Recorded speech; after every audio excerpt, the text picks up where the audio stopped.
భద్రాచలంలో జరగబోయే శ్రీరామనవమికై మీరు తలంబ్రాలు కలపాలనుకుంటున్నారా?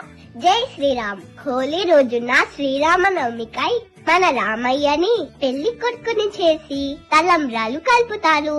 మార్చి 3వ తేదీన గ్రహణం కాబట్టి 4వ తేదీన ఇదిగోండి ఇక్కడే అర్చక కుటుంబం అంతా కలిసి ఇలా పసుపు కొమ్ములు దంచి తర్వాత వాటిని తలంబ్రాలలో కలిపి రామయ్యని పెళ్లి కొడుకుని చేస్తారు. తర్వాత రామయ్యకి డోలోత్సవం చేసి ఇలా సీతారాములకి హోలీ ఆడిస్తారు. ఆ రోజున భద్రాద్రి ఆలయం అంతా హోలీ సంబరాలతో ఆటపాటలతో కన్నుల పండుగగా ఉంటుంది. తర్వాత వచ్చిన భక్త జనమందరికీ శ్రీరామనవమికై తలంబ్రాలను కలిపే అవకాశం ఇస్తారు. కాబట్టి మీరందరూ వచ్చి సీతారాముల కళ్యాణ తలంబ్రాలను కలిపే భాగ్యాన్ని పొందండి. జై శ్రీరామ్. జై జై శ్రీ